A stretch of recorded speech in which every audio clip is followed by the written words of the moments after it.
Bom dia. Vamos hoje para a aula da turma Flor de Lis, né?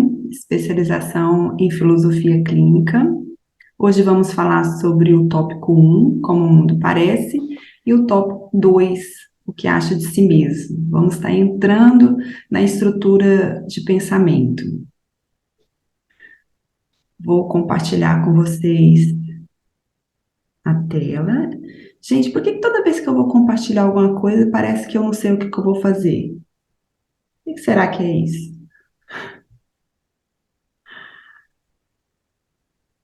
Vocês estão vendo a tela?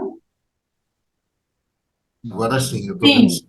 De certa maneira, a maneira está certinho. Sim, estão vendo? Só que tá lá no último slide, olha só. Não, peraí. Aí, estão visualizando? Sim, Sim. Lúlia, eu só ia te pedir para botar no modo de apresentação que fica melhor para visualizar, tá Sim, bom? sim, sim. Ficou melhor? Então vamos lá. Hoje nós vamos estar iniciando as aulas com relação aos tópicos da estrutura de pensamento. E antes, né, da gente estar falando do primeiro tópico, vamos esclarecer o seguinte: todos os tópicos da estrutura de pensamento, eles só fazem sentido dentro da, daquele contexto e daquela historicidade que a gente está ali retirando, colhendo do partilhante. Então, ah, dentro do que o partilhante fala, muitas vezes nós vamos estar encontrando vários tópicos, mas a nossa análise, ela vai estar vinculada ao assunto último, né? Primeiro ao assunto imediato, que é aquele que o partilhante traz, a queixa, a demanda que ele traz para a clínica, e depois nós vamos estar atrelando ao assunto último, que é aquele que verdadeiramente iremos trabalhar, como vocês já viram na questão dos exames categoriais. E os tópicos, eles não têm essa forma como eles foram colocados. Aí, tópico um, tópico 2, não tem a ver com relevância. Então, é só uma forma didática mesmo de estar apresentando os tópicos. Não tem hierarquia entre eles, né? E quando a gente está ouvindo, né, o partilhante, aquilo que ele nos traz, a historicidade dele, nós temos que lembrar que os tópicos, muitas vezes, não se apresentam de forma isolada. Aí a gente vai ver mais para frente que é a autogenia, que significa que é um tópico junto com o outro, que combina com, às vezes, mais de um tópico, né? Com dois, três, com submodos. Eu gosto de dar o exemplo como se fosse uma receita. Imagine que a gente, vamos pegar aqui, utilizando aqui os bolos da Marina, vamos supor que a gente pegue um bolo. Esse bolo seria uma representação metafórica de um partilhante, né? Da estrutura de pensamento de um partilhante. Aquilo que compõe o bolo que foi utilizado para fazer a receita do bolo, na verdade, são os tópicos, os submodos, entre os exames categoriais. Então, eles não vão se apresentar, você não vai comer um bolo e vai falar, nossa, estou sentindo aqui o açúcar, estou sentindo aqui a farinha de trigo, nossa, dessa vez usou uma xícara de maisena. Então, é mais ou menos assim quando a gente vai estar ouvindo um partilhante, né? A gente ouve ele no todo. E aí a gente vai descobrindo essas partes, que agora nós vamos começar pelo tópico um. O conceito utilizado no livro A Escuta o Silêncio, que a gente adotou como o livro, né, como base do nosso curso de especialização, encontra da seguinte forma: é a maneira como a pessoa avalia a realidade em sua volta, o meio em que está inserida e como isso a afeta, seja nos assuntos políticos, estéticos, geográficos, religiosos ou em quaisquer outros. Esse conceito está na página 177 do livro.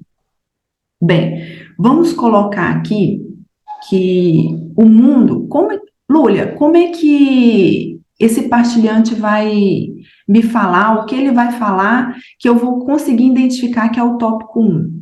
Bem, tudo aquilo que ele coloca de forma macro, que ele coloca como uma totalidade, né? Com essas referências, seja uma referência política, estética, geográfica, religiosa, seja qualquer referência que ele utiliza, mas que ele coloque de forma macro, vamos estar aí, talvez, identificando o tópico 1, porque eu falo talvez, porque vai depender da fala dele. Eu quero mostrar para vocês alguns exemplos de representação de mundo que pode surgir numa colheita de historicidade. Bem, um partilhante pode relatar o mundo dele, incluindo as relações que ele tem nesse mundo, né? Ele pode colocar a sua totalidade como ele se relaciona com as pessoas, como é que ele se relaciona com as coisas, né? Como ele caracteriza esse mundo dele. Como também o partilhante pode, no caso, trazer o mundo dele como uma representação geográfica. Então, ele é como se ele desse um local, um endereço. Então, o mundo é algo mais, vamos dizer assim, mais físico, mais concreto. Ele pode ter uma representação urbana, o mundo dele pode ser o que é formado das cidades, né, nas construções, prédio, ele pode dar essa informação. Como também ele pode dar informação de mundo como uma paisagem, né, um local específico, alguma configuração que leve mais para o sensorial. Outros partilhantes vão falar do mundo dele numa configuração, numa representação de família bem específica, né? Ele pode colocar: o meu mundo é a minha família, que são o meu filho fulano, meu filho Beltrando, a minha esposa, o meu marido. Então, ele pode dar nome a esse mundo representado por ele, né, sendo a família. Como também ele pode incluir o mundo de uma forma mais geral, mais universal, que ele pode falar de família, mas não necessariamente especificar, né? Ele vai estar falando de mundo também. Outros podem dar nomes, né? O meu mundo é a minha mãe, é o meu pai. Outros podem falar os meus filhos, né? É que fazem parte do meu mundo. Outros podem incluir os seus animais, né? Ou os seus animais, ou os animais de uma forma geral, pode incluir como mundo. Outros vão dar uma representação de mundo virtual, né? Hoje é muito comum até isso acontecer, né? A pessoa gira o mundo dela todo ali no virtual.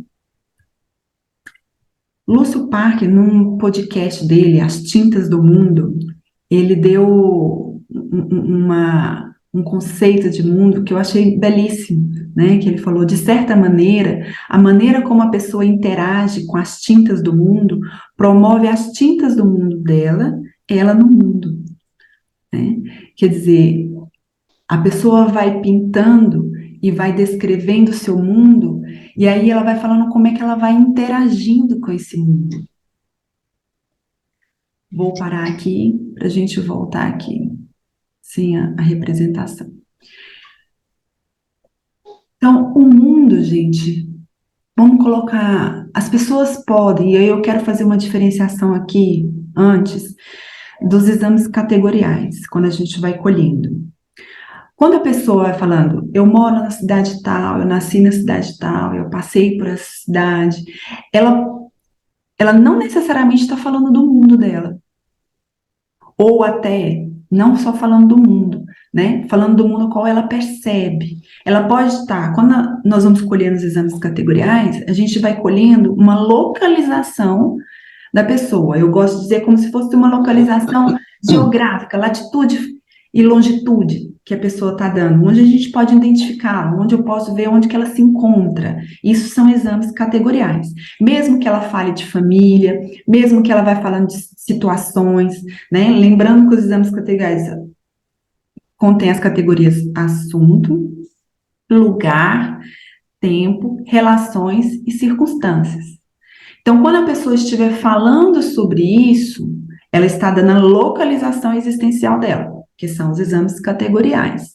Agora, se a pessoa estiver incluindo, né, na fala dela, na historicidade dela, uma visão macro, a qual, né, essa visão vai ter relação com o assunto último, que vai ser trabalhado em terapia, na clínica, aí sim a gente pode estar verificando se esse tópico 1 é importante ou determinante com relação ao assunto último, porque ele vai ser estudado. Então, os tópicos, de uma maneira geral, eles podem aparecer na historicidade, mas não necessariamente vão ser importantes, vão ser determinantes ali. Então, quando uma pessoa tem o tópico 1 como importante e determinante, ela vai vincular toda aquela dor, aquela questão existencial a uma visão macro de mundo. Alguns exemplos que aparecem em consultório.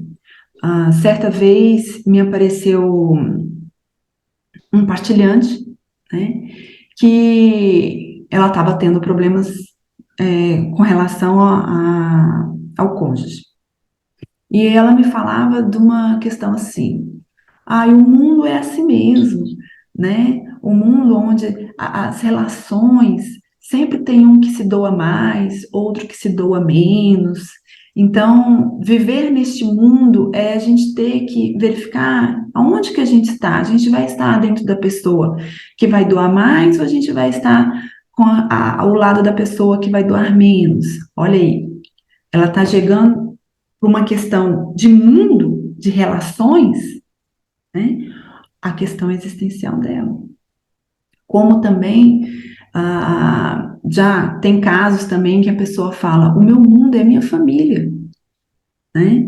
Então, tudo aquilo que, como eu vivo, tudo aquilo que, o que eu sinto, o que eu percebo, eu só consigo através da minha família.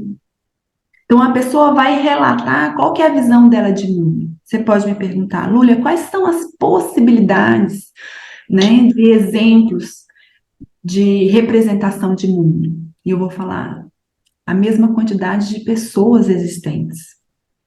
Porque cada uma vai dar uma visão singular, subjetiva sobre o mundo. E essa visão de mundo que a pessoa tenha, vamos ver como é que ela vai interagir com isso. É algo que a potencializa, que a deixa autêntica, ou é algo que traz sofrimento, que a deixa mais improdutiva, mais inautêntica? Como é que é isso para essa pessoa? Muitas vezes a gente pode, às vezes, perceber que o mundo que a pessoa relata, o mundo dela, né, qual ela percebe, pode estar imbuído de alguma alienação. Mas não cabe a nós, como filósofos clínicos, fazer julgamentos com relação a essa alienação. O que seriam esses julgamentos? Essa alienação é algo bom ou ruim, né, de uma forma geral? Esse tipo de análise nós não fazemos. Nós temos que verificar se aquele mundo, e aí volto, vou ser repetitiva, aquele mundo que mesmo alienado que a pessoa esteja, se esse mundo é autêntico ou não. E se é autêntico para aquela pessoa, a deixa produtiva, porque talvez essa alienação, ela tem que permanecer, né? Porque é a forma mais autêntica dessa pessoa. Então, o tópico 1, ele vai fazer ligações das mais diversas formas com os outros tópicos. Então, muitas vezes a pessoa pode nos falar da representação de mundo dela, levando mais, por exemplo, para o abstrato, através dos pensamentos, né? O mundo é um local onde as pessoas pensam assim, as pessoas pensam de outra forma, e ela vai falando em questão de mundos ligado a pensamentos, a forma abstrata, que é do tópico 3.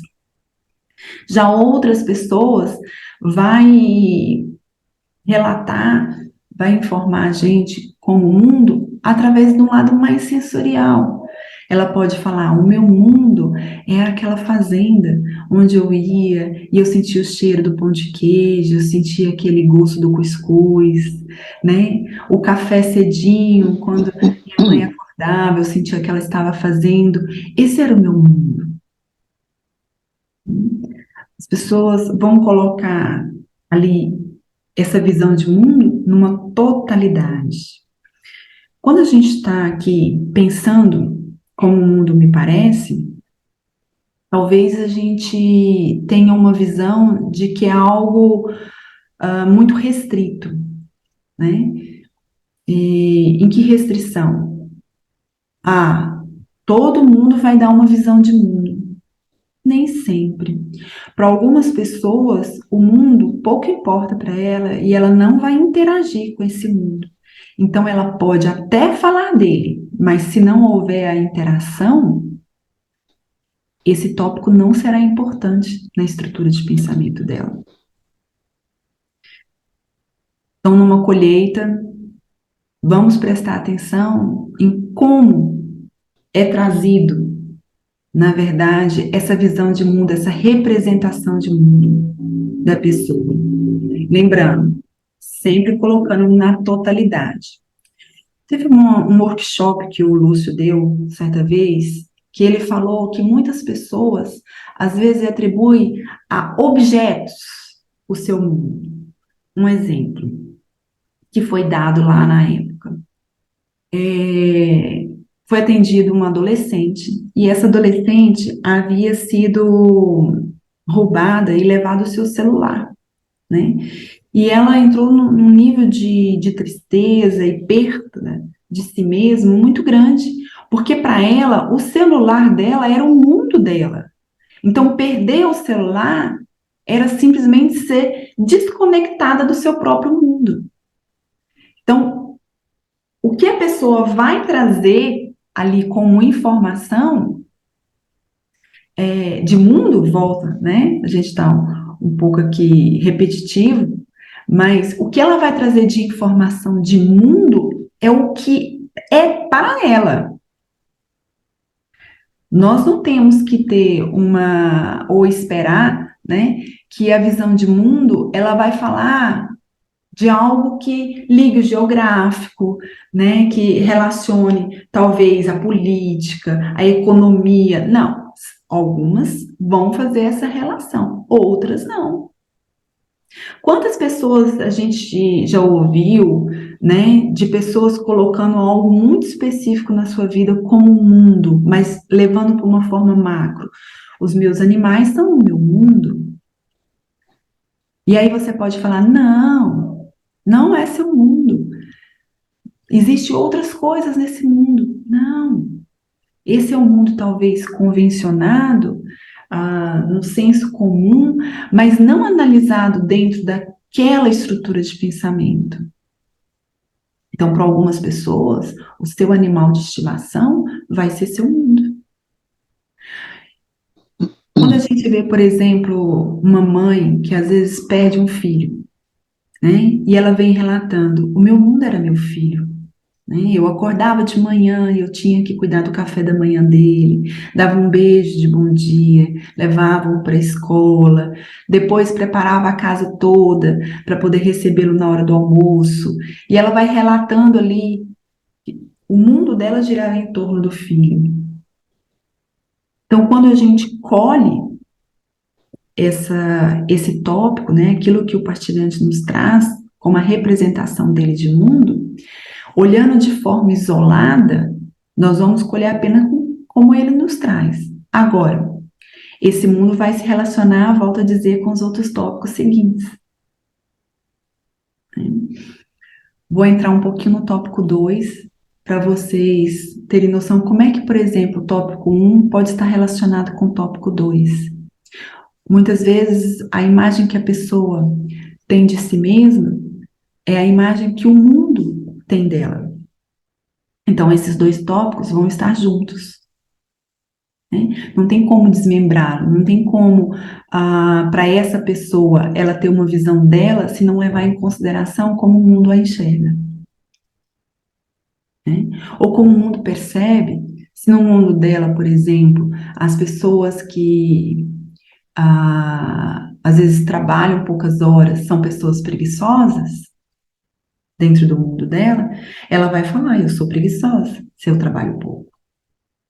Então, um tópico vai estar unido com o outro, vai estar relacionado com o outro. E voltando aos exames categoriais, apesar da pessoa muitas vezes relatar locais, relatar relações, volto a dizer, relatar sobre o tempo, não necessariamente ela está falando do mundo que ela enxerga, que o mundo como é para ela, né? Então, sabemos ouvir na colheita de historicidade aquilo que faz parte dos exames categoriais e aquilo que vai estar identificando como tópico 1. Eu vou fazer uma pausa agora para a gente poder tirar algumas dúvidas, tá bom?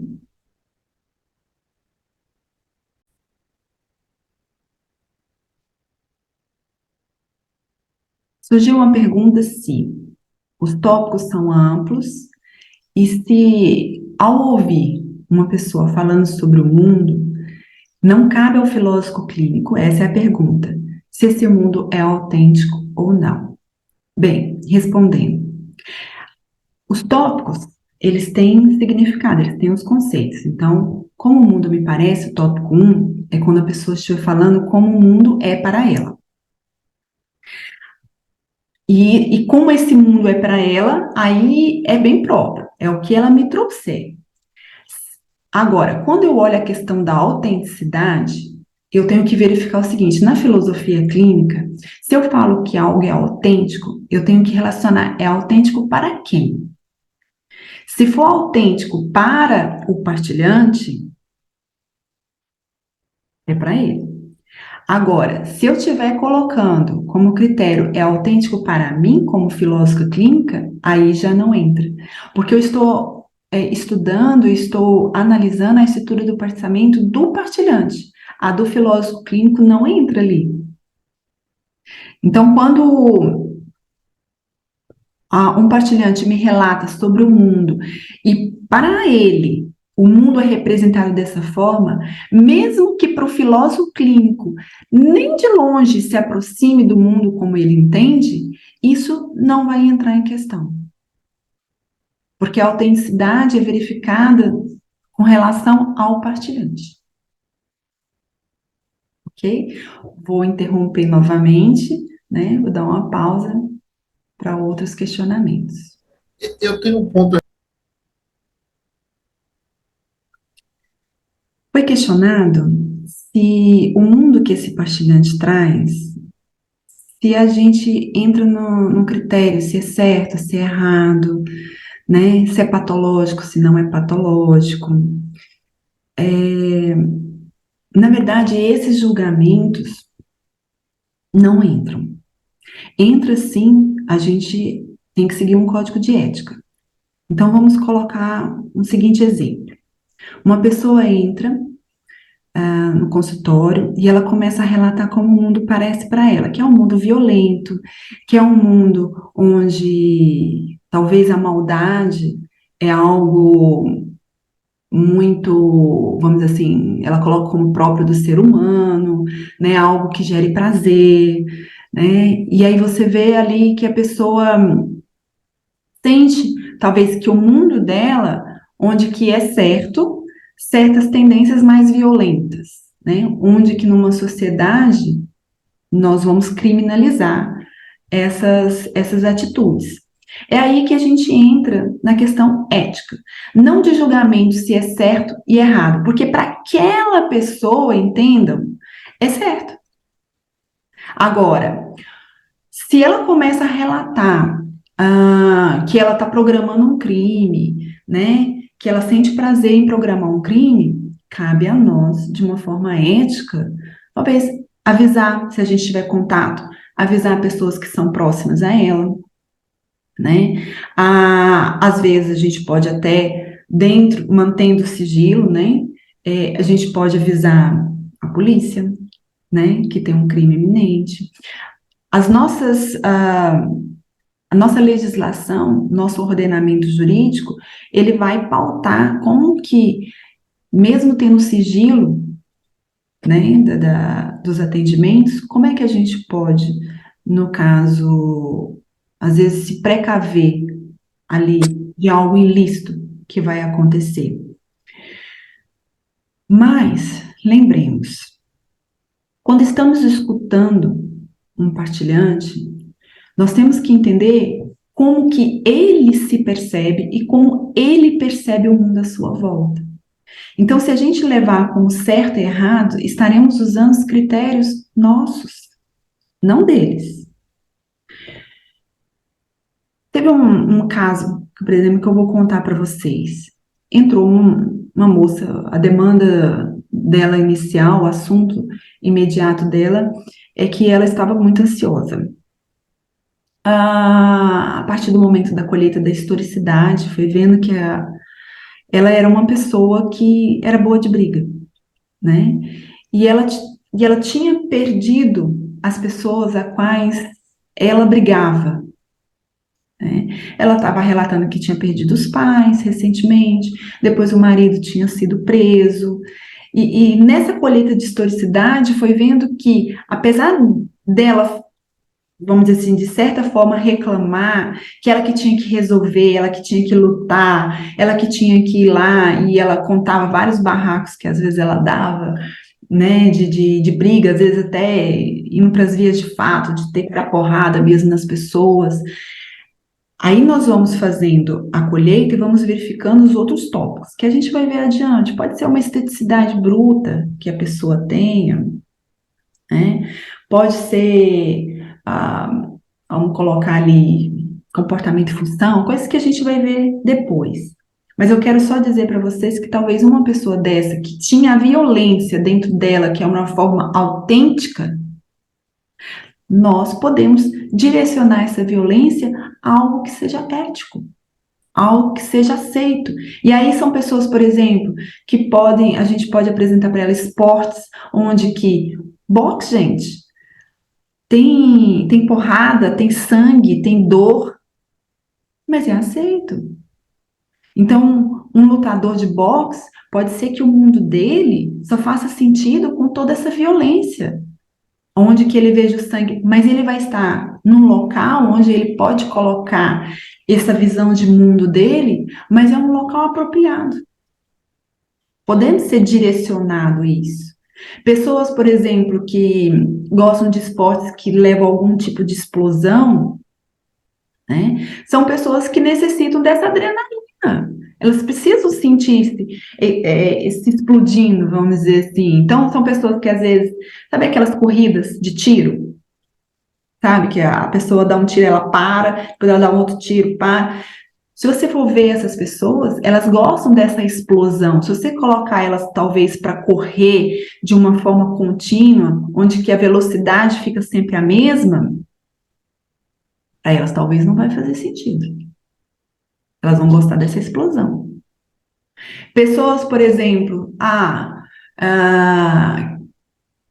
pessoas que trabalham no necrotério, que trabalham em IML, fazendo biópsias, talvez para elas, aquele ambiente é o local onde que, eticamente, juridicamente, elas podem ali pôr em prática aquilo que talvez para elas, se não fizesse dessa forma, iria para vias não listas. Essa partilhante que eu estava falando para vocês, onde que a violência, né, era algo muito autêntico nela, o final com o planejamento clínico, o final da clínica com ela, foi que ela se tornou pastora, eu não sei falar exatamente, como é que fala? uma parte, né, dentro da igreja dela, onde que se entona muita voz, sabe, ao falar com os fiéis ali, em que ela podia exercitar um pouco dessa agressividade dela, e aí ela começou a lutar pelas pessoas, né, para conseguir aquilo que as beneficiava, vamos supor, vou conseguir uma casa, vou conseguir cesta básica, mas o jeito dela era utilizando essa violência controlada, né? Por que que eu falo controlada? Porque ela estava usando para o bem, né? Ela discutia, ela batia a boca, né? Ela gritava, mas por uma via que mesmo autêntica para ela, aceitada, né? Que as pessoas aceitam na sociedade, que é lícita, vamos dizer assim, que está dentro de uma ética. Então, essa visão, se é certo e errado, o mundo que esse partilhante nos traz, nós temos que verificar se o é para ele, não para nós que escutamos. Para nós, a questão analisada está dentro do código de ética, mas não se ele deve ou não ter essa visão de mundo, né? Não somos nós que analisamos isso, porque a filosofia clínica é um método que olha o outro com total respeito. Então, eu vou ao mundo do outro sem julgamentos. Então, eu não julgo nem o mundo do outro, nem o meu. Eu também preciso ir ao mundo do outro sem me contaminar. E sem me contaminar é também me fazendo essa seguinte pergunta: é certo ou errado? É justo ou injusto? Né? Se eu levo isso, estou levando para o meu mundo. Uma outra pergunta que foi feita é se o tópico 1 ele está como primeiro tópico, porque ele é uma coisa mais geral, mais contextual. Não. Realmente, Lúcio utilizou vamos dizer assim, essa sequência de forma aleatória. Realmente, o que nos foi passado é que poderia ter começado como sensorial e abstrato, né, como tópico 1. Mas numa questão didática ali, ele utilizou como, talvez, quando Lúcio colocou ali, a gente está verificando também uns traços da própria EP do Lúcio, né? Mas não que na análise de uma EP de um partilhante tenha hierarquia entre os tópicos. Eu vou encerrar para ver se tem mais alguma dúvida. Encerrar não, só dar uma pausa, né?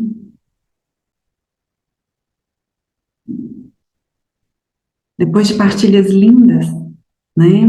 Eu quero retomar o assunto que, em clínica, temos que ter alteridade, gente. O que é ter alteridade? Tem uma diferença entre a gente exercer a alteridade, exercer compaixão, exercer empatia, né? Parecem que são a mesma coisa, mas são diferentes. E em filosofia clínica temos que ter alteridade, que é a capacidade de eu ir ao mundo do outro sem contaminar o mundo do outro com o meu mundo e sem contaminar o meu mundo com o mundo do outro. Nós, como filósofos clínicos, temos que entender que quando nos permitimos, né, atuar como filósofos clínicos, nós estamos tendo que ter a noção de que o outro compartilha conosco, assim o é para ele. Isso não deve ser levado como algo, um critério pessoal meu para julgar se é certo, se é errado, se é justo, se é injusto, se é assim mesmo, não é assim mesmo. Porque eu não estou tentando adequar o outro, aquele que vem partilhar a vida dele comigo, não estou tentando adequar a vida dele, a percepção dele, a uma teoria ou ao mundo que eu acho que deva ser. Eu tenho que estar pronto para aceitar o que vem como dele. Afinal de contas, eu vou estudar a estrutura de pensamento de quem? Dele, né? Então, quando eu acolho esse partilhante sem julgamentos, eu permito que ele me possa confiar em mim a tal ponto que vai partilhar comigo como ele realmente é. Mesmo, volto a dizer, se esse realmente dele, talvez seja mentira. Talvez seja um mundo imaginário, mas assim o é para ele. Vou dar um exemplo sobre, para a gente finalizar, sobre um tópico determinante e importante na estrutura de pensamento de um partilhante. No momento, uma pessoa entrou no consultório e ele falava assim, a primeira fala dele, né? Ele nem falou bom dia, boa tarde, ele nem utilizou esses cumprimentos. Ele só falou o seguinte, ele em pé antes de sentar, eu atendia presencial. Ele falou, vou sentar aqui, mas já vou te falando que você não vai tentar me convencer que eu não devo morrer. Essa foi a primeira frase, né? Aí a segunda, o que você pensa sobre isso? O que ele estava tentando fazer comigo? Primeiro, me testar, né? Para ver o que eu falava ali. Se eu tivesse algum tipo de julgamento, você acha que essa pessoa iria se abrir comigo? Não. E era um dia que estava tão quente, e essa pessoa estava de gola alta, sabe, manga longa, com o corpo todo coberto. Eu olho para isso, gente, eu olho para o partilhante, não como julgamento, mas como uma forma de conhecê-lo. Então, tudo aquilo que ele me apresenta, as roupas, o jeito, como se porta, como fala, o que fala, não vai passar pelo critério se é certo ou errado, apenas pela seguinte questão: quero conhecê-lo, quero me aproximar dele. Bem, essa clínica que eu falei para vocês foi toda pautada sobre as diversas formas de morrer. Então, eu não tirei desse partilhante a possibilidade de morrer. Nós trabalhamos em planejamento clínico as várias formas listas dele morrer, né? Só a resposta que eu dei para vocês na época, e eu falei para ele, não vou de forma alguma te tirar dessa ideia de que você deva morrer, mas vamos juntos, talvez aprender as diversas formas de morrer. Para esse partilhante, o tópico 1 era determinante e importante, né, a tal ponto que tudo girava. Ele me falava assim, como é que eu posso comer tranquilamente sabendo tanto de pessoa que passa fome? Como que eu posso achar que eu sou melhor do que o outro? Por que eu tenho direito a comer e o outro não tem? A vida é cheia de sofrimento. Quem não sofre? E ele falava assim pra mim, você já viu? A gente passa por um sofrimento, aí na hora que a gente acha, nossa, acabou aquele sofrimento, vem outro. E aí é sempre no processo de acabar um sofrimento, entrar em outro, acabar um sofrimento, entrar em outro. A vida é puro sofrimento. Se todos nós, falas do partilhante, se todos nós vamos morrer, por que eu não posso escolher quando eu quero morrer? Todas as falas desse partilhante, sim, atendi essa pessoa de forma presencial. Todas as falas desse partilhante, todos os outros tópicos dele estavam interligados com o tópico 1, como o mundo parece para ele. Eu não poderia, e isso seria um desrespeito, né, imenso, em filosofia clínica chamamos de agendamento máximo. Se eu quisesse mostrar um mundo para esse partilhante, que era um mundo onde tinha alegrias, onde tinha beleza, era um mundo onde era agradável, ou talvez entrando numa certa religiosidade, mostrar para ele que nós não temos o direito de escolher quando morrermos, que na verdade quem escolhe isso é Deus, ou é algum sagrado que escolhe isso. Isso não fazia parte do mundo desse partilhante. Como é que eu coloco o meu mundo no mundo dele? São histórias diferentes. Bom, a gente não estuda a historicidade do partilhante? E a historicidade o que é? A história de vida dele. É tudo o que ele viveu. Como é que eu posso fazer, colocar na balança, olhar de forma hierárquica, qual que é a vida que tem mais importância, a minha ou a dele? Porque a minha que é a certa. Então, eu escuto o partilhante como quem ama a escuta. Lúcio Parque fala, temos que ser amigo do partilhante. E ser amigo do partilhante não é aquele que a gente vai levar para casa, né? Que a gente vai convidar para as nossas festividades. Não. Mas naquele momento, eu estou ali para ouvi-lo, para ajudá-lo, mas respeitando o jeito dele, respeitando a singularidade daquela pessoa, respeitando a história de vida dela. E respeitar significa não impor o meu. Ah, não comportava, nesse caso que eu estou falando para vocês, mostrar um mundo alegre para essa pessoa, se não era autêntico na estrutura de pensamento dela. Trabalhamos o mundo realmente sofrido, um mundo que traz dores, mas um mundo que aí atrelamos a uma outra tópico dessa partilhante, que era um mundo onde que ela tinha muitas buscas, né? Ela queria fazer diferença, ela queria poder ajudar as pessoas. E ela poderia, então, morrer de diversas formas e estar ajudando o outro. E como é que eram essas mortes? Morrendo crenças, morrendo etapas, morrendo idades, morrendo passados, morrendo vivências, mas continuando efetivamente viva, né? Para poder morrer novamente. Então, ela morreu vários papéis existenciais, ela morreu várias concepções sobre ela mesma, ela morreu várias ideologias, né? Mas ela continuava viva, mesmo que a busca dela estava atrelada à morte, mesmo que sempre ela estaria buscando morrer em algum sentido, né? Gente, ela continua viva até hoje, tá?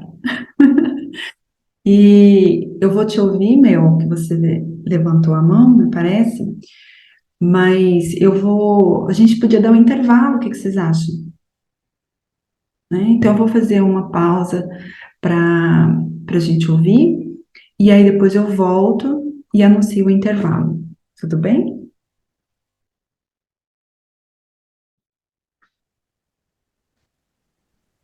Voltando aqui da nossa partilha, muito importante essas partilhas. E o que foi falado é para a gente sempre entender que quando a gente colhe a historicidade do outro, estamos colhendo a vida de uma outra pessoa.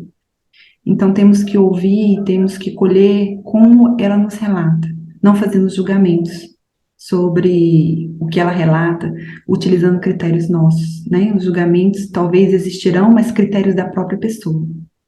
O que é certo, o que é errado, o que é justo, e injusto, enfim, a medida do outro, né? E nós vamos entrar no intervalo agora. Vamos retornar, agora são 9h40, vamos retornar às 10. Retornaremos com o tópico 2, o que acha de si mesmo.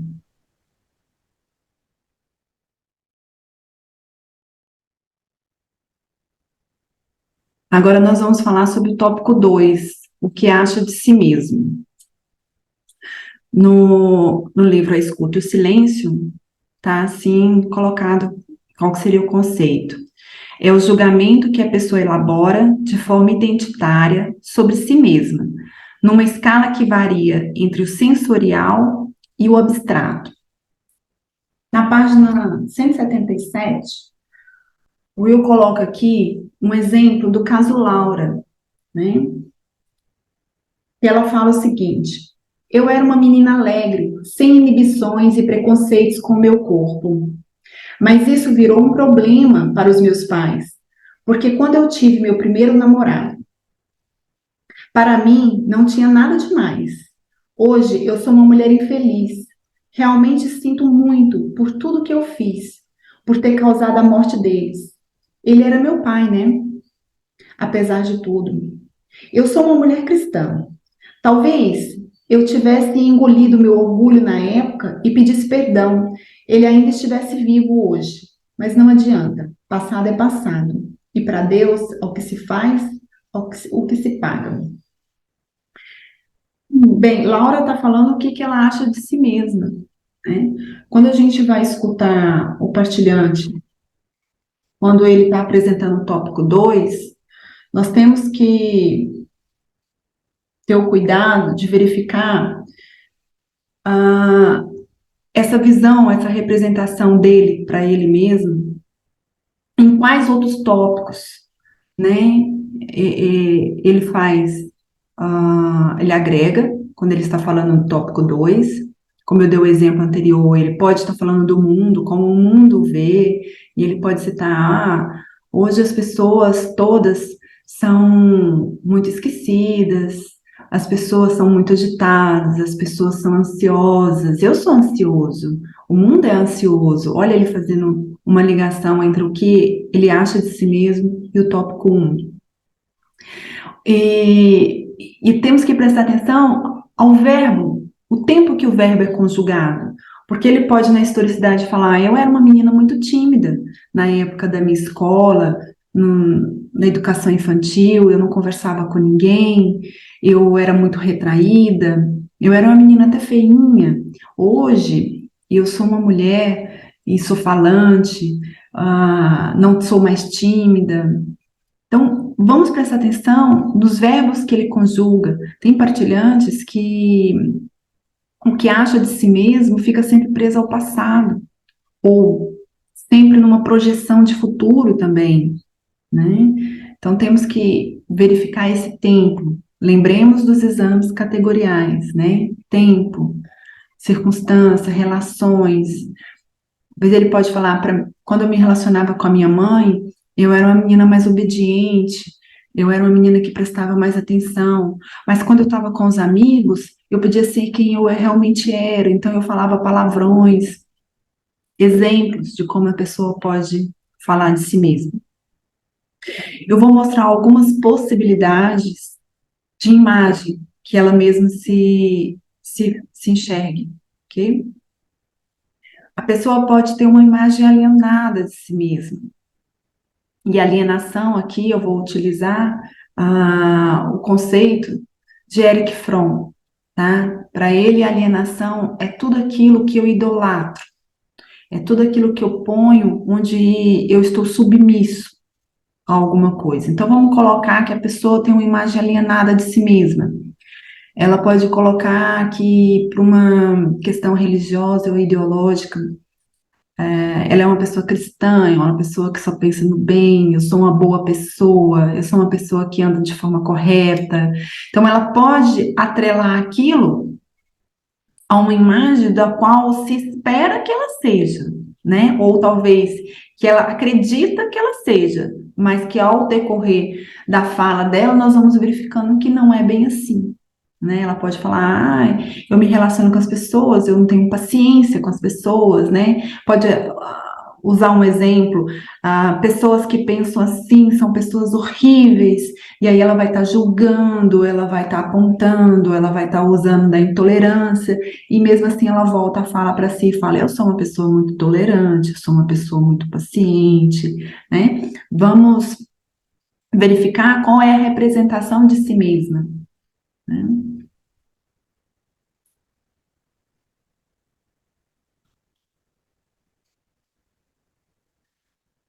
Ela pode ter uma imagem preenchida pelo outro, na qual ela fala: minha mãe sempre falou que eu sou uma pessoa que pensa no outro antes de fazer qualquer coisa. Meu marido me vê como uma mulher que não busca a sua independência, né? Então, ela pode utilizar de falas do outro para estar falando de si, né? Quer dizer, a imagem que ela tem dela é uma imagem que é preenchida pelo outro. Como ela se enxerga é como o outro fala como ela é. Ela também pode usar uma imagem como disfarce, daquela que não é alienada. Qual é a diferença? A alienada, ela não sabe, né? Ela não tem consciência de que a forma como ela pensa dela mesma é contrária aos atos dela, talvez. Mas o disfarce é quando ela sabe, tem consciência, mas pode estar falando ou para testar o filósofo clínico, ou até porque para ela talvez é duro demais admitir como ela realmente é, como ela realmente se enxerga, então ela pode utilizar de certos disfarces, né, na hora da fala. Outras pessoas têm uma imagem fragmentada. O que seria isso? Pode ser uma imagem que ela passe com certas divisões, tipo, eu sou uma mãe muito calma, eu sou uma mãe muito compreensiva, e ela utiliza, no caso, papéis existenciais para fazer essa divisão, mas eu no trabalho eu sou agressiva, eu sou aquela que encurrala os outros, eu sou uma pessoa que não tenho paciência com outros colegas que não sabem do que estão falando. Ela mostra certas contradições, mas que, na verdade, uma não anula a outra, ela está apenas fragmentando a imagem dela. Ou ela pode usar uma imagem fragmentada de acordo com o tempo. Eu era assim, eu sou assado, né? Ela faz uma diferença, mas eu quero ser de uma outra forma. Então, ela usa o tempo para fragmentar essa imagem. Essa fragmentação pode ocorrer, então, de diversas formas. Ou atrelada a papéis existenciais, ou um certo contexto, uma certa época, um certo tempo. Outras pessoas utilizam a imagem do ideal. Para falar de si mesma, é aquilo que elas gostariam que fosse, né? E elas se projetam assim, não na consciência do hoje, mas na consciência daquilo que elas querem ser, do futuro, do amanhã. É uma forma também de delas demonstrarem um tópico 2. Outras pessoas é imagem sem julgamentos, né? Normalmente aqui a gente pode correlacionar com aquelas pessoas que têm alteridade, que elas podem falar, olha, eu sou uma pessoa que em algumas circunstâncias sou muito doce. Apesar de todo mundo achar que eu sou uma pessoa nervosa, que eu sou uma pessoa rude, grosseira muitas vezes, eu até acho que talvez para aquela pessoa realmente assim o seja. Mas eu não vejo isso como grossura, eu não vejo isso como uma falta de educação ou uma falta de gentileza. É apenas uma forma de se expressar um pouco mais ativa, e aí ela vai dando justificativas, quer dizer, ela ela não descarta como o outro a vê, ela consegue entender por que que o outro a enxerga dessa forma, mas ela também tem uma visão diferente. Então, essa pessoa, ela pode estar usando da recíproca de inversão, ela pode estar usando de alteridade para falar de si mesma. Então, seria uma imagem sem julgamentos, onde que ela não, talvez, atrele aquilo que ela acha de si mesma ao mundo, à sociedade, como assim espera, como é certo, como é errado, né? E apenas como ela se enxerga. Seria uma possibilidade. A pessoa também pode ter uma imagem distorcida.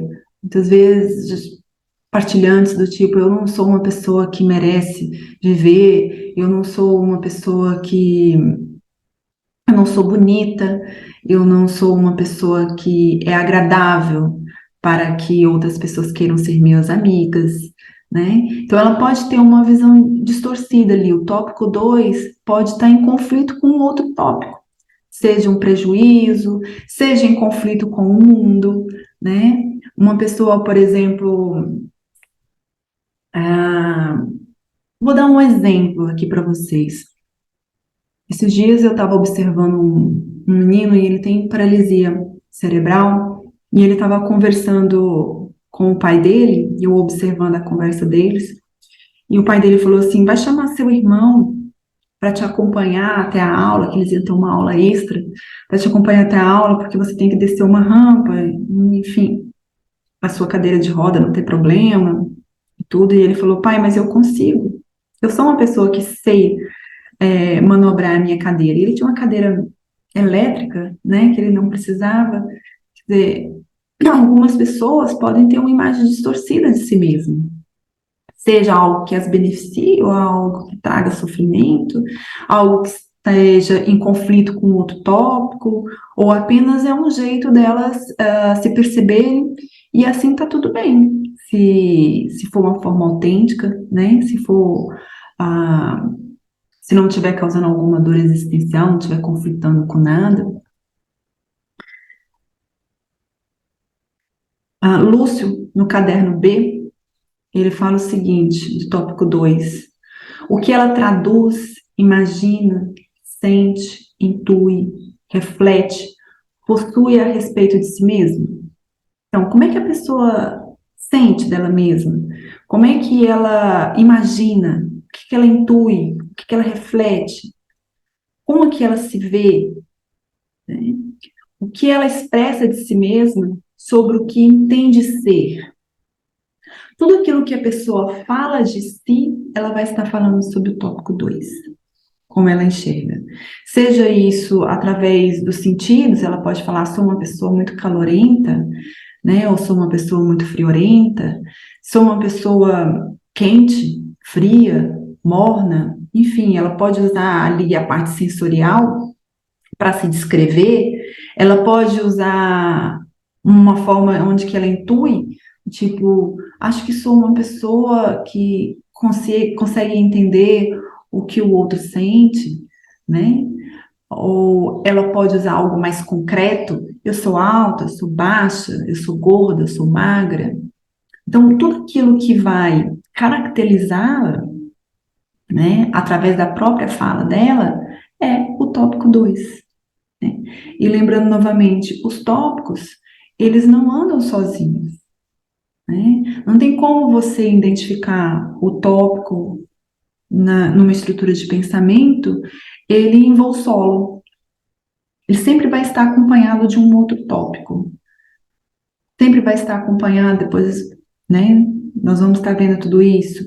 Mas como é que ele vai se apresentar? Né? Que são os submodos. Mas olhando aqui de uma forma didática, toda vez que a pessoa falar de si, não importa como ela fala, ou de que forma ela fala, nós vamos estar enxergando o tópico 2 na fala dela. Ah, eu vou voltar aqui. Deixa eu compartilhar aqui com vocês.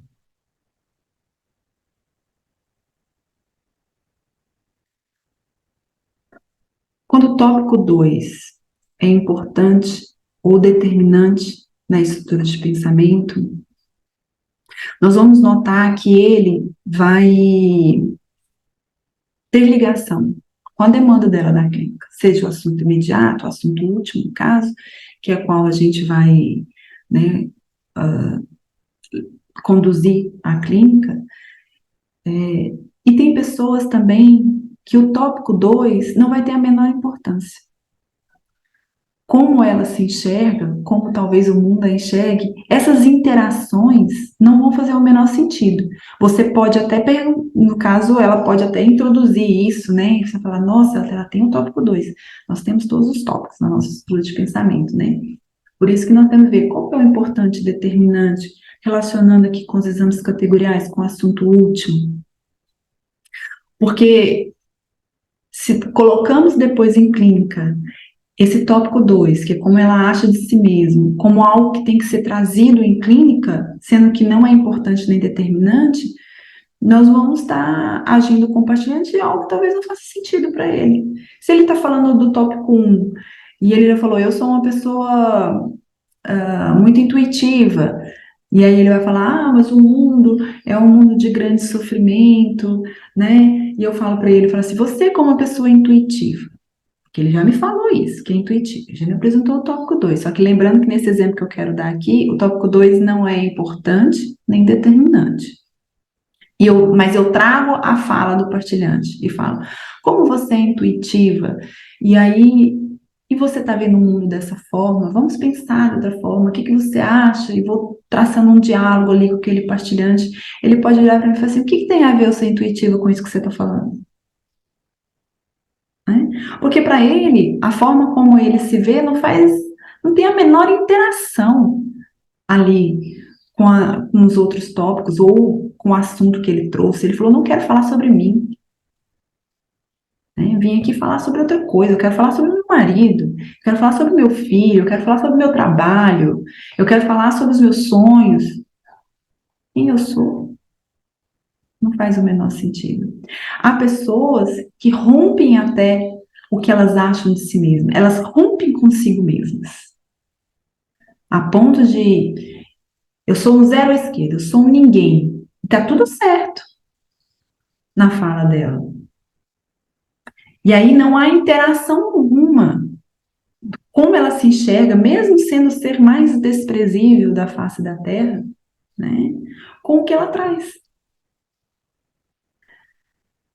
No mundo atual, onde está muito em voga a gente falar sobre autoestima, a gente falar sobre empoderamentos, né? Eu quero que a gente tenha um cuidado de leve em consideração a historicidade desse partilhante.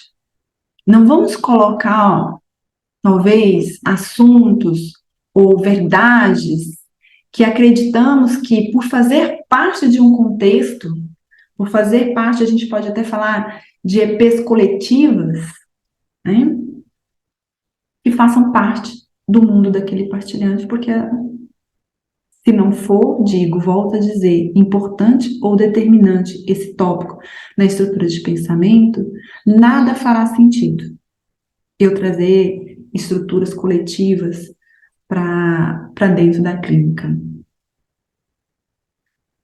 A forma como o partilhante se enxerga pode ser distorcida, pode ser equivocada, pode ser alienada, pode ser que talvez num julgamento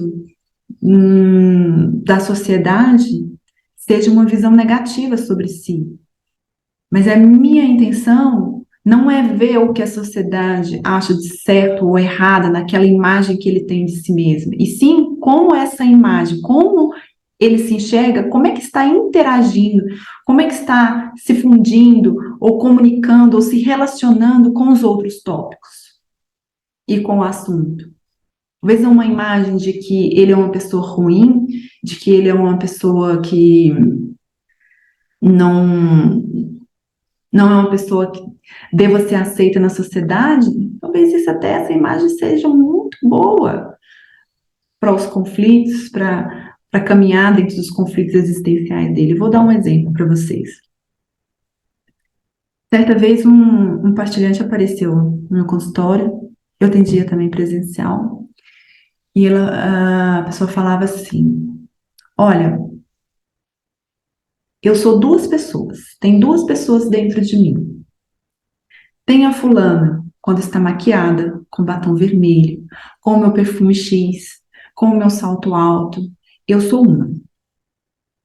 Quando eu tiro o meu batom vermelho, quando eu não uso o meu perfume, quando eu não estou de salto alto, eu sou uma pessoa completamente diferente. Olha a fragmentação da imagem que essa pessoa fazia. Tinha a ver com o que ela vestia, com o que ela usava, né? E quando ela me contou da dor existencial dela, ela procurou em clínica porque tinha um conflito, né? Ela queria terminar um relacionamento e não conseguia sair desse relacionamento. E ela tinha também como algo muito presente na sua estrutura de pensamento a sua religiosidade. E ela tinha feito algo, tentado fazer de tudo para que esse relacionamento desse certo, e muitas das coisas que ela fez na tentativa de que esse relacionamento desse certo foram coisas que iam contra a religião dela.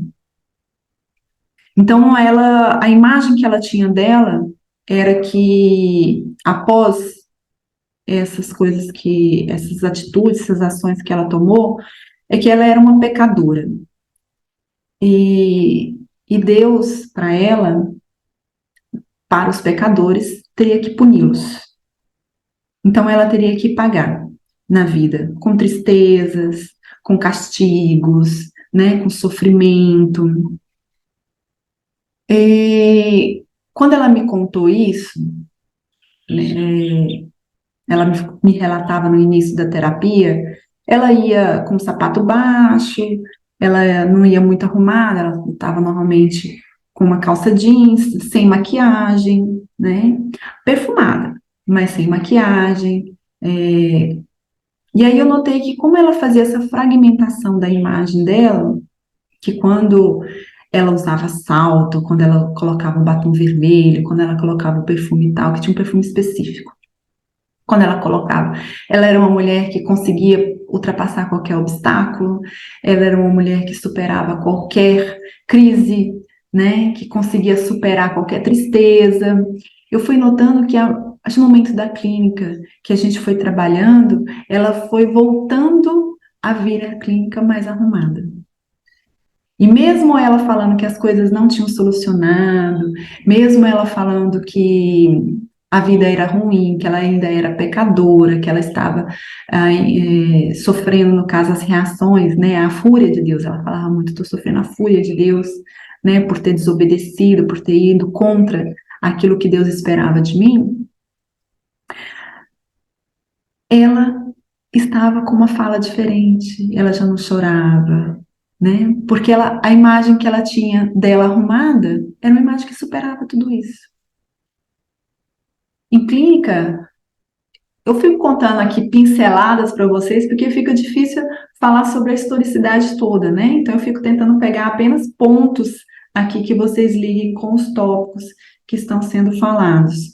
Mas no planejamento clínico, não teve a menor intenção de tirar dela essa imagem de pecadora, essa imagem da mulher que fez algo errado, né? Pelo contrário, como foi verificado na historicidade dela, na estrutura de pensamento, que era muito autêntico essa imagem que ela tinha de Deus, né? E a imagem dessa ação e reação, né? Na qual pecou, vai ter que pagar, nós continuamos em clínica dessa forma. E aí foi interessante que eu pegava trechos da Bíblia onde que isso era comprovado, né, na fala dela, de que realmente Deus pune. E qual que seria a forma de você, talvez, retomar a Deus, né, como uma espécie de arrependimento? Você fazer o bem. Então, ela ia ser punida, ela ia sofrer o castigo, mas em compensação teria que fazer o bem para ela, para os outros. Então, não foi retirado dessa imagem que ela tinha dela, e ela foi pelo contrário, foi reforçada. Ela realmente, eu tinha que ficar falando para ela, realmente você pecou, realmente você vai ter que pagar, realmente você vai ter que enfrentar essa fúria de Deus. A imagem foi preservada. Porque não tinha conflito, o tópico 2 não conflitava com prejuízos, com os outros tópicos que eram importantes na estrutura de pensamento dela. Sim, não mexemos com o que ela acredita, né? Aquilo que era autêntico para ela era. Gente, aquilo que é autêntico para a pessoa, muitas vezes é a grande fortaleza dela, é onde ela tira toda a força, né? Seja que é numa alienação, seja no que for, mas é a força dessa pessoa. Nem sempre a gente tem que tirar algo porque, Lúlia, você acabou de falar, é uma alienação a imagem que ela tem dela mesma, mas é uma alienação autêntica para ela. Se eu tiro isso, eu tiro todos os critérios a qual ela utiliza para se enxergar, né? Eu tiro a representação dela. Eu vou fazer um intervalo aqui para a gente tirar algumas dúvidas.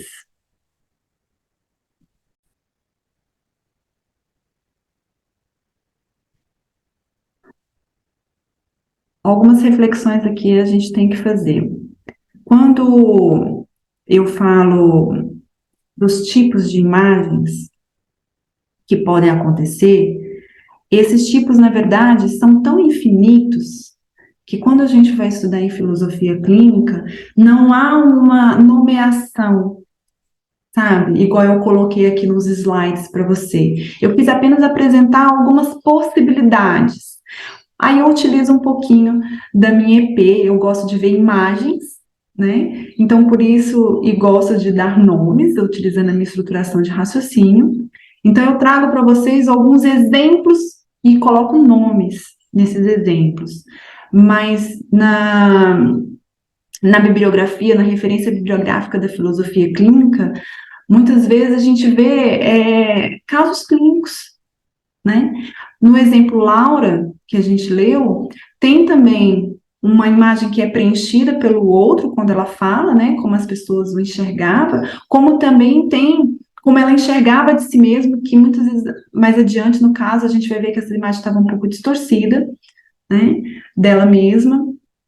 Outros não estava distorcida, era uma imagem real, outros uma imagem ideal. Muitas vezes, quando a pessoa está falando de si mesma, ela pode unir vários tipos de imagens que ela tem dela, e não apenas uma.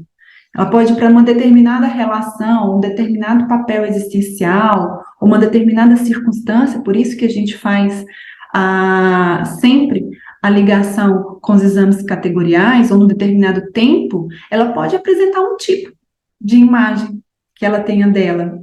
Lúcio Parker não elenca tipos de imagem, igual eu sugeri aqui apresentando nos slides para você, porque existem infinitos. Então, como se a gente começar a nomeá-los, fica parecendo que eles param ali, né? E não é isso. Cada pessoa vai ter uma imagem de si. O que me interessa não é entender se essa imagem é distorcida, é ideal, é fragmentada, é dividida, é sem julgamentos, de uma forma isolada. Eu sempre vou atrelar o tópico 2 ao assunto, que é a demanda que eu vou estar trabalhando. Porque, volto a dizer, para trabalhar um tópico, eu tenho que verificar se ele é importante ou determinante com relação àquela demanda que ela me traz. E, quando eu estou falando num tópico 2, por exemplo, que está atrelado a prejuízos, que é uma questão de verdades que ela coloca, né? Eu sou uma mulher, e aí por isso, vamos colocar atrelado ao papel existencial. Eu que cuido dos meus filhos, eu que tenho que fazer as coisas para meus filhos. Eu vou verificar dentro dos tópicos, e aí eu posso colocar as crenças, que seriam talvez embutidas dentro de prejuízos, ou dentro de papel e função, né? Ou melhor, papel existencial.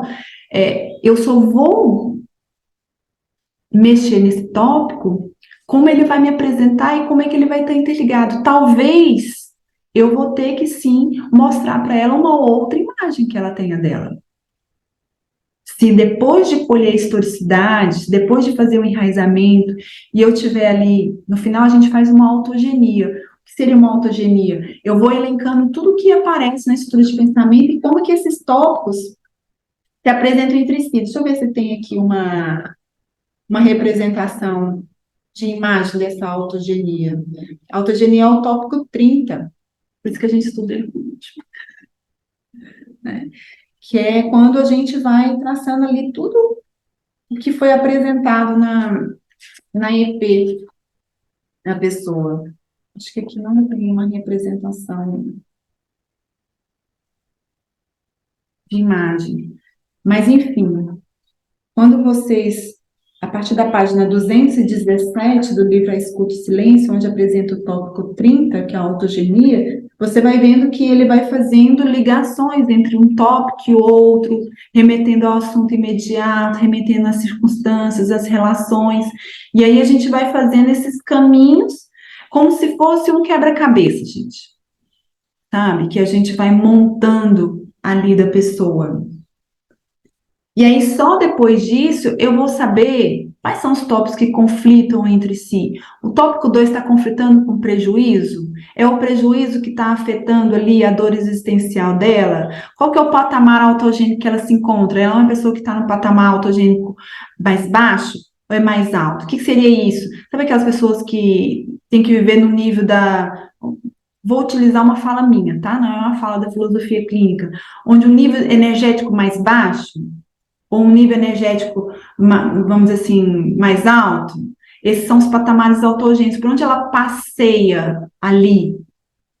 É pela a vida infeliz? É por Nietzsche ali? A vida infeliz, todo mundo tem que sofrer, sabe? É o mal da sociedade? Ou é um patamar autogênico mais alto, do tipo, nós vamos ver a beleza da vida, a vida tem muitas alegrias, é a felicidade. Qual patamar autogênico que ela caminha? A estrutura de pensamento dela, depois lá no final, onde que eu colhi tudo, o que tinha de colher, era montei ali a autogenia dos tópicos, eu vou verificar, é possível fazer a migração? Não é. Ah, ela tem que ficar aqui ou ela tem que ficar aqui. Vamos supor que uma mãe que onde para ela o patamar autogênico está lá em cima, ela tem um filho com patamar autogênico lá embaixo.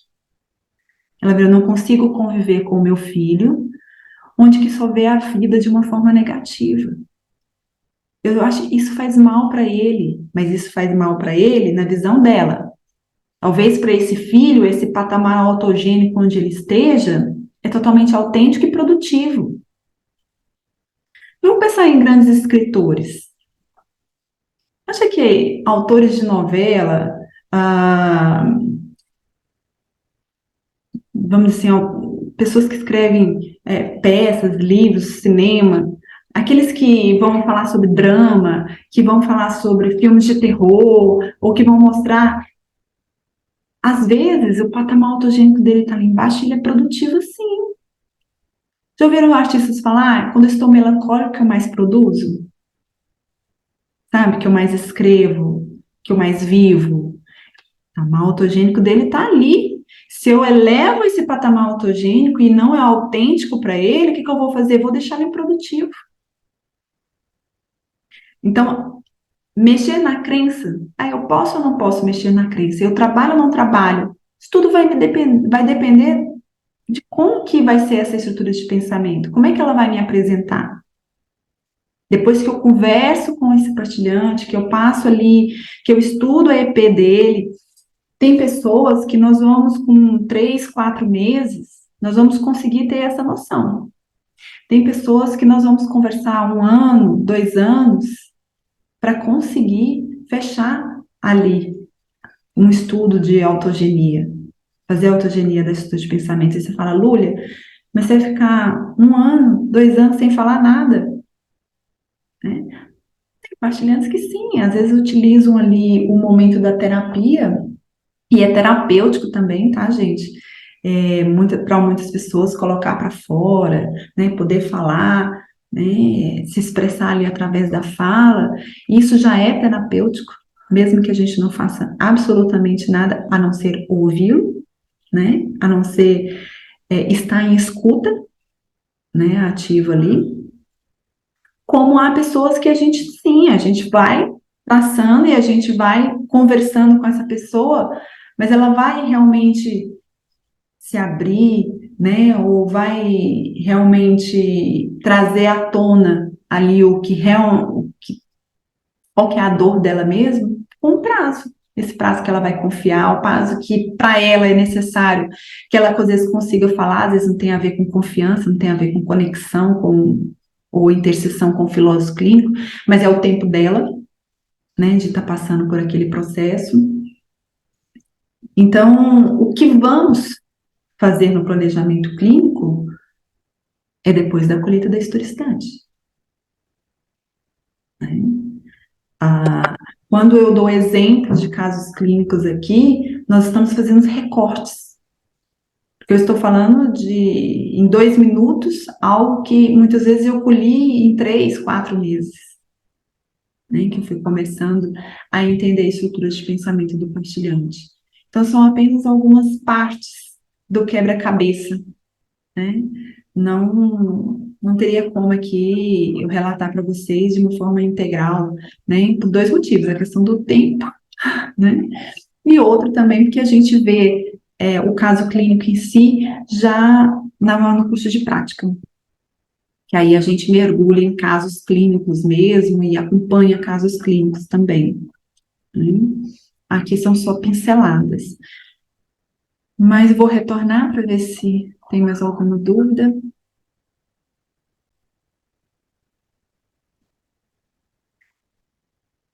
Quando uma pessoa atrela o que ela acha de si mesma com o tempo, né? Então, hoje eu me vejo assim, como é que. Aí depois passam 1, 2 anos e essa pessoa volta no consultório e aí ela começa a me dar o tópico 2 de uma forma totalmente diferente. É possível? Sim, é possível. Por isso que em clínica Se nós ficamos com esse partilhante, o tempo que a gente fica com esse partilhante, nós também vamos atualizando a essa estrutura de pensamento. A estrutura de pensamento não é fixa, né? Então, se eu fico ali, toda semana que eu atendo o partilhante, eu peço para ele me atualizar a semana. Qual que é a minha intenção quando eu peço para ele me atualizar a semana? Primeiro, para entender, né, circunstâncias, situações a qual ele passou, mas também como ele percebeu, como ele se enxergou, se alterou a forma como ele está se enxergando, se alterou alguma percepção dele. E se eu fico um tempo maior sem ver esse partilhante, em filosofia clínica, a gente tem que deixar guardado, sabe, informações do partilhante. Isso é interessante. Algumas pessoas vão deixar cadernos. Eu vou anotando em folhas, mas depois eu vou arquivando.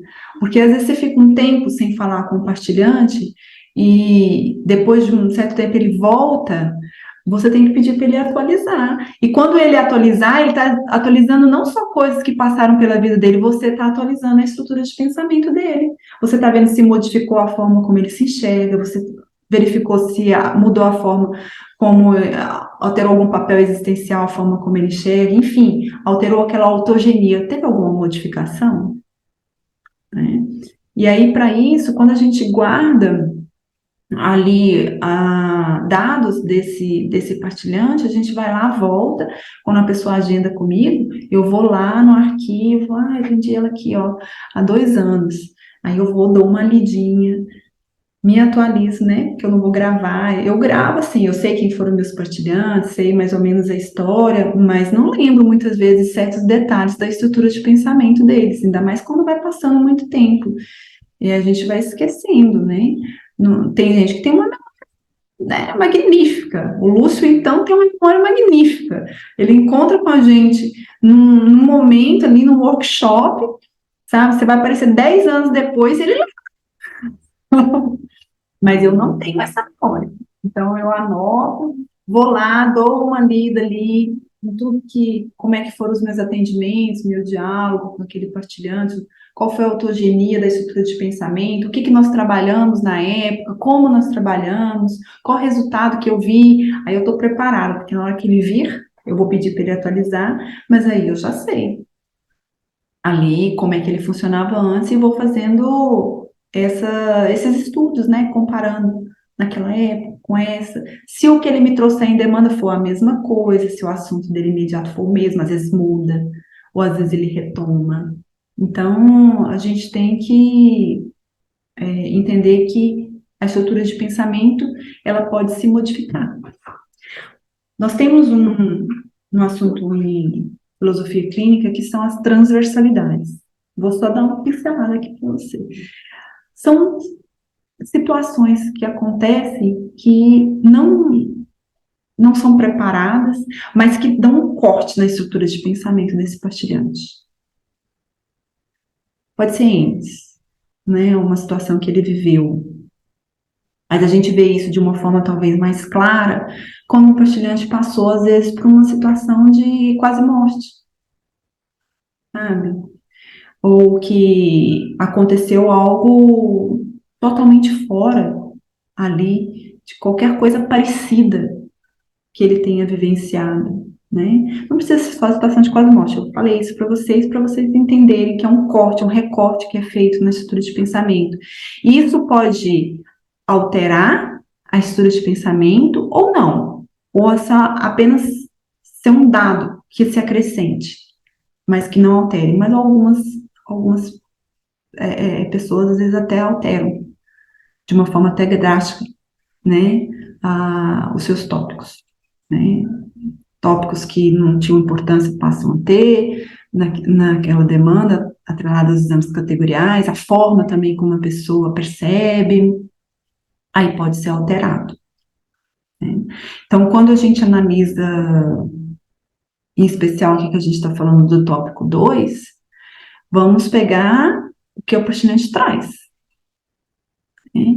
Ele pode até nos mostrar até uma certa alteração nesse tópico à medida que ele vai contando a historicidade dele. É como eu falei para vocês. Ela pode falar como é que ela era quando criança, e ela vai dando características, e ela pode falar, adolescente, eu já era assim, já mudei, por que que mudou, né? Talvez é algo que a gente tem que enraizar, o que que aconteceu ali que fez com que ela mudasse. Depois, quando eu entrei na faculdade, eu alterei isso, e ela vai dando formas de se enxergar diferentes, às vezes até totalmente contrárias uma à outra, né? E aí temos que entender que circunstâncias levaram isso, em que momento, o tempo verbal que ela utiliza. Tem pessoas que só falam de si no futuro, ou só falam de si nos verbos no passado, né? O que que esse tempo que ela está falando? Se ela só fala no passado, eu era assim, o que que esse tempo aí, qual que é a função que ele está exercendo com aquela pessoa? É só uma forma de falar? Ou ela realmente está presa ali, numa imagem que ela tem dela ali no passado? Às vezes é a forma como ela se enxerga. Ou às vezes o verbo nada tem a ver. É apenas um jeito que a pessoa tem de falar. Não tem pessoas que às vezes têm dificuldade de falar o pronome eu? Ela fala nós, né? Ou utiliza um certo papel existencial para falar de si mesma. A Lúlia, eu uso na terceira pessoa. A Lúlia é assim. A Lúlia é assado. A Lúlia se mostra assim. A Lúlia se mostra assado. Eu não falo eu me mostro assim. Eu sou assim. Eu posso falar, a professora planejou uma aula para vocês, onde vocês pudessem visualizar. Olha só, eu estou referindo a mim mesma num papel existencial. E você nota isso quando ela está falando de si mesma, né? Que a pessoa pode falar, a mãe aqui, né? Ela está usando papel existencial. Ela é assim, ela é uma pessoa calma, ela é uma pessoa compreensiva. Mas a Lúlia, mulher, ela é muito mais agressiva, ela sabe o que quer. Então, volto a dizer, a gente está estudando aqui de uma forma didática, tópico por tópico. Mas eles farão mais sentido, ou vocês conseguirão entender mais, quando a gente puder entender todos os tópicos, e aí a gente vai conseguir verificar como é que é a forma, como é que esse tópico se apresenta para aquela pessoa. O jeito que ela se enxerga, o jeito que ela acha de si mesma, tá atrelado a algo do papel existencial? Está atrelado a uma sensorialidade? Ou está atrelado a um prejuízo, uma verdade que ela tem? Como é que isso o é para ela? Como é que ela apresenta ali para a gente na fala, na escrita, enfim, a semiose que ela utilizar, né? Porque alguns atendimentos, e assim também eu faço, que são só por escrita. Tem partilhantes que eu nunca vi o rosto, não conheço a voz, né? Nós só nos nós só conversamos através da escrita. Outros, eu não conheço a face, mas conversamos através de chamadas por áudio. Né? Então, a forma como a pessoa me apresenta, se ela fala, eu sou alta, eu sou baixa, eu não vou precisar vê-la para saber se aquela forma condiz com ela, se está distorcida, se não está distorcida. O que vai ser importante para mim é que essa imagem nem dela, é como ela acha de si mesma. Entenda que o critério de qualificação é da pessoa, não é meu. Eu conheço pessoas, tenho partilhantes até, que, que ela fala o seguinte, que o tópico 2 é o determinante importante, e praticamente é todo o assunto imediato dela. Ela procurou a clínica para falar que ela acha que ela não se enquadra no mundo, porque como ela se enxerga, ela falou, ninguém me enxerga. Ela falou, as pessoas chegam a mim e falam, como você tá magra, como você tá parecendo saudável. E ela fala, como a pessoa acha que ser magra é ser saudável? Ela falou, eu passo horas da minha vida, eu começo 7 horas da manhã e fico até 10 horas da noite malhando, comendo, para ver se eu não fico magra, porque e as pessoas acham que estão me elogiando. Elas acabam com o meu dia. Eu me sinto totalmente presa, sabe? E ela vai relatando aquilo sobre ela num total sofrimento. Porque a imagem que ela tem dela é que a imagem magra é algo muito ruim. E aí, você fala, Lúlia, mas e como que você a vê? Bem, fora da clínica, como eu a vejo, eu continuo vendo ela uma pessoa magra. Mas para ela, quando ela está treinando, quando ela está com peso X, vocês estão me ouvindo? Tá passando, fica passando ultra leve. Aqui às vezes fica um barulho intenso. Mas a imagem que ela tem dela mesma, essa imagem magra, é algo que causa muito sofrimento nela, né? Apesar de que se a gente olhar numa comparação da sociedade, vamos dizer assim, de um senso comum, ela é uma mulher magra, sempre foi, nunca saiu. Mas ela traçou certos patamares, né? Se ela tiver um peso X, ela saiu da categoria de magra, né? E toda vez que alguém né, fala para ela que ela está magra e ela analisa com esse patamar, que é esse peso, né, que ela atrela ali, como ela se enxerga de forma positiva ou negativa, ela entra em sofrimento profundo. Então, a imagem que a pessoa tem de si pode ser diversa. Gente, é infinita a possibilidade, sabe? E é infinita dentro até da própria pessoa. Porque, igual a gente falou, pode vir a alterar com o tempo, ou com uma circunstância, ou com algo que aconteça na IP dessa pessoa, uma transversalidade que aconteça ali, e ela mude totalmente a forma como ela se vê. Vou colocar um intervalo para a gente poder tirar mais algumas dúvidas.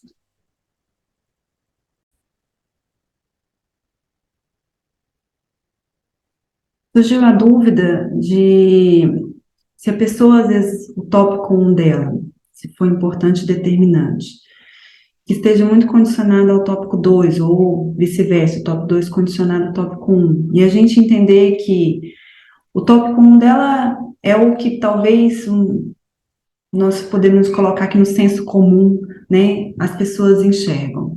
Mas o tópico 2 ela esteja presa a uma época, né? No caso, a infância. Como trabalhar isso? Só temos como saber como trabalhar depois de colher toda a historicidade, de fazer toda a autogenia. Talvez essa visão presa à menina dos 10 anos, que é a imagem que ela tem dela mesma, talvez não tenha interferência alguma no assunto último. Mas se tiver, né, interferência, aí assim a gente vai trabalhar. Conhecendo a EP, ela vai me responder, a própria EP me responde. A filosofia clínica, o que ela busca? Ela busca, através da historicidade, tanto localizar a pessoa existencialmente, mas saber como é que ela lidou com os problemas dela, né? Como é que ela percebe as coisas, quais caminhos ela costuma tomar. Então, até a resposta de tudo que a gente vai fazer, muitas vezes não, né? Está na história de vida que ela viveu até o momento. Há pessoas que vai me permitir eu incluir alguns, algumas verdades, vamos dizer assim, algumas percepções que não estão naquilo que ela já vivenciou. Mas a IP dela vai me mostrar isso.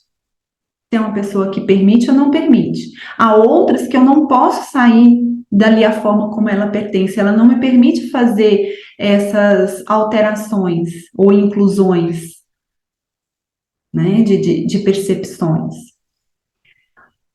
Tem pessoas que essa imagem que ela tem dela ali aos 10 anos pode ser totalmente benéfica, né, no estudo da IP, e ali deve continuar. Há pessoas que pode ser que estejam fazendo mal para ela. E aí, como que eu vou trabalhar isso?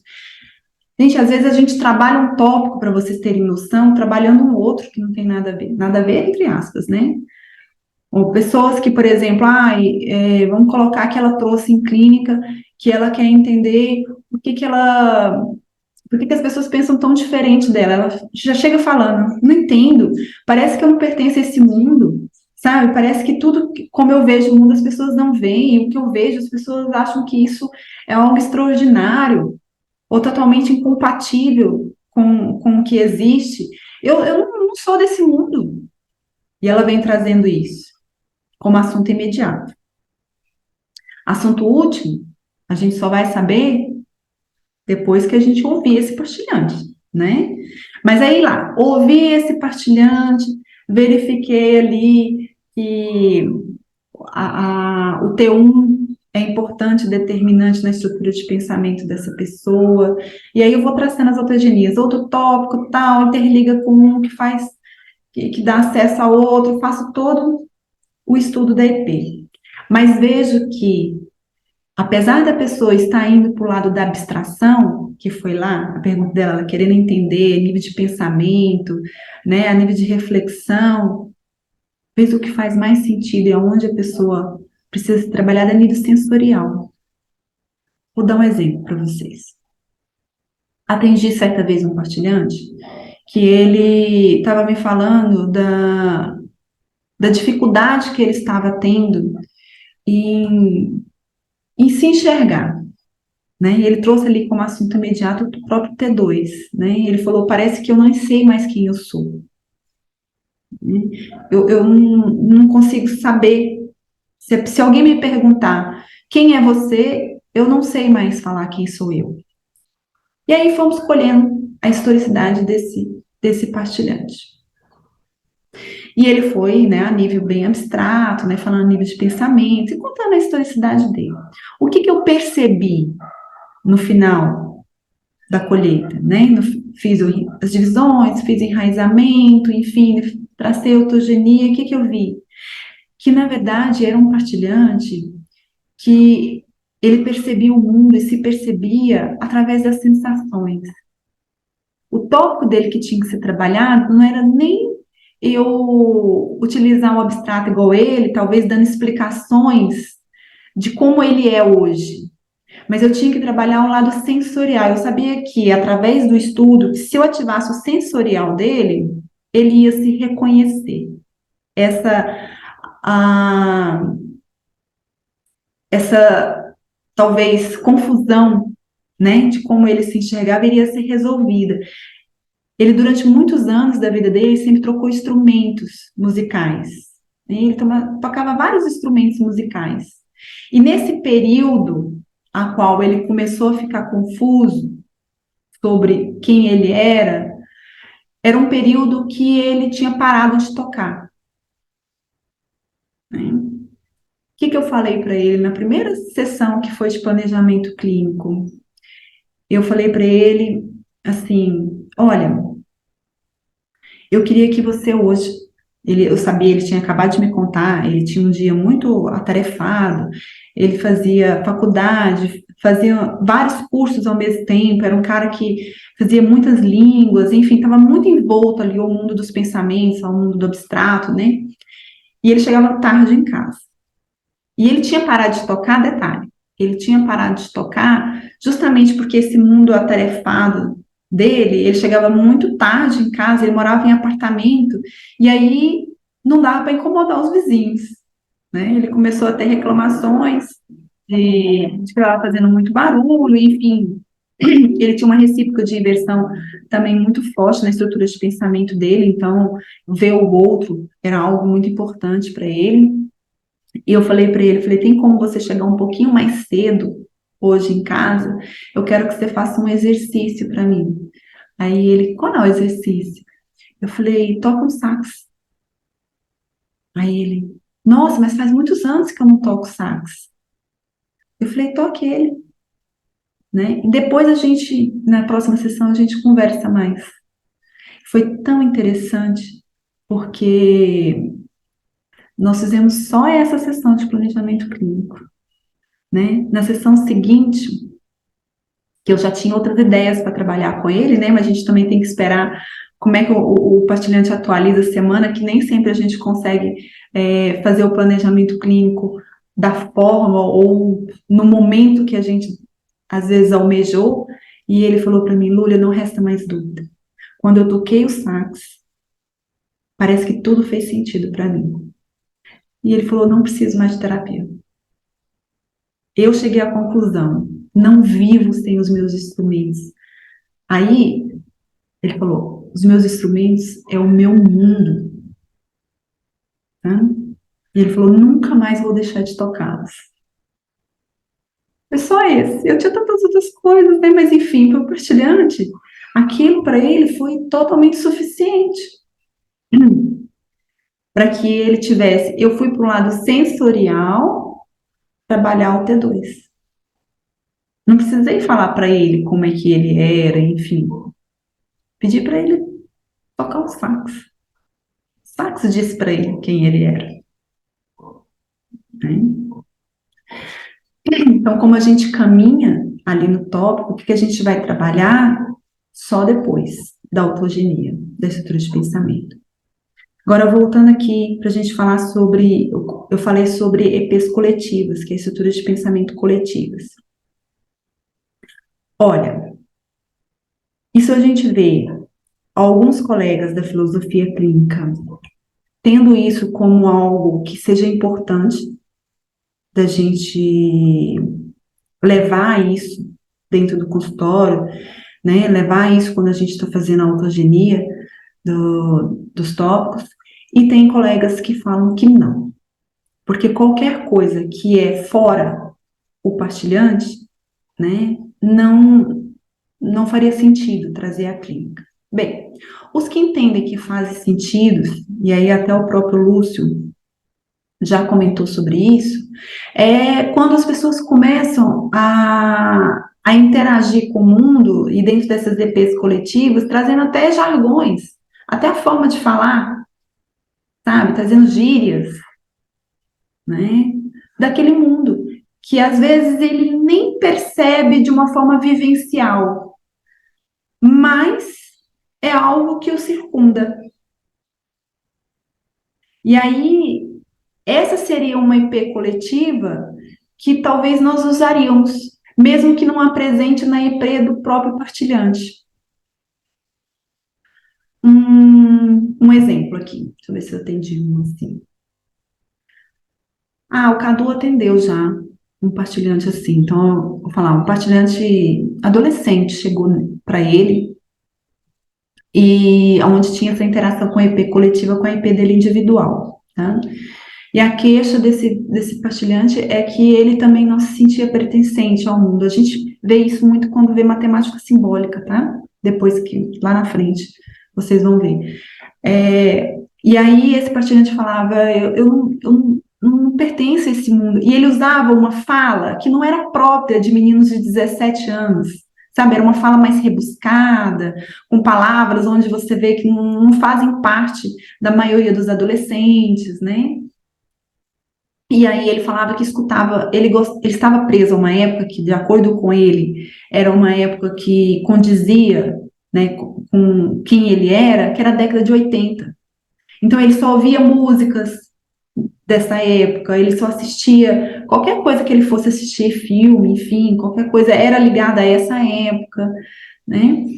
E aí, essa EP coletiva que tinha hoje, na qual uma certa, vamos dizer assim, crença, né, que adolescente tem que ser assim, adolescente tem que ser assado, como que você não gosta de tal cantor, como que você não assiste determinado programa, como que você fala desse jeito? No caso, para ele, teve que ser mostrado no atendimento clínico que isso realmente não teria que fazer parte do grupo, do mundo dele.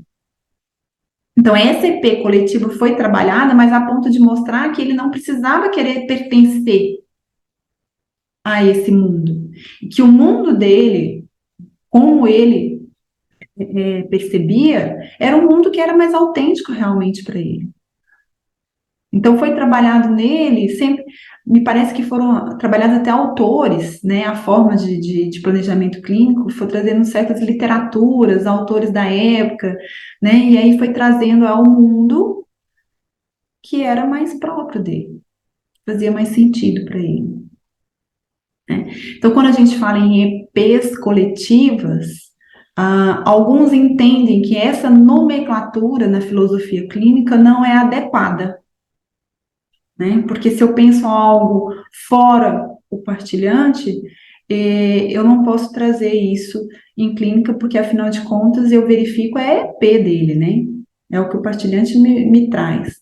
Mas olhando numa outra percepção, é aquilo que está, é, vamos dizer assim, independe do sujeito, mas interfere nele, né? De certa forma interfere. Aí eu falo em EP coletiva, que é mais ou menos como, como se dá. Eu já atendi uma vez, agora estou lembrando aqui também de uma questão com EP coletiva, que era uma mulher que ela atrelava essa EP coletiva hoje, onde se fala em sororidade, onde se fala em aceitar a diversidade de ideologias, né? Isso era para ela algo que ela conflitava com a própria T2 dela. Então, eu não sou boa o suficiente porque eu não consigo aceitar isso, sabe? Eu me tornei uma pessoa ruim porque antes eu sempre fui uma menina tão boa, tão preocupada com o próximo, sabe? Sempre, né, estive em prontidão, mas hoje eu não consigo aceitar essas pessoas. E isso me torna uma pessoa ruim. E aí tivemos que trabalhar com ela em clínica, fazendo essa separação, né? Talvez colocando esse mundo dessa EP coletiva muito mais distante dela, né? E aí trazendo ela a uma diminuição desse sofrimento. Vou voltar para a gente ver se tem mais alguma dúvida.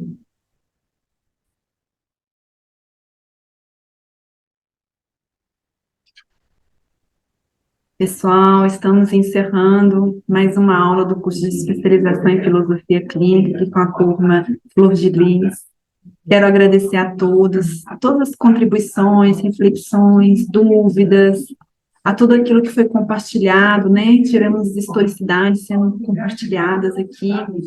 E quero agradecer a vocês. Obrigada.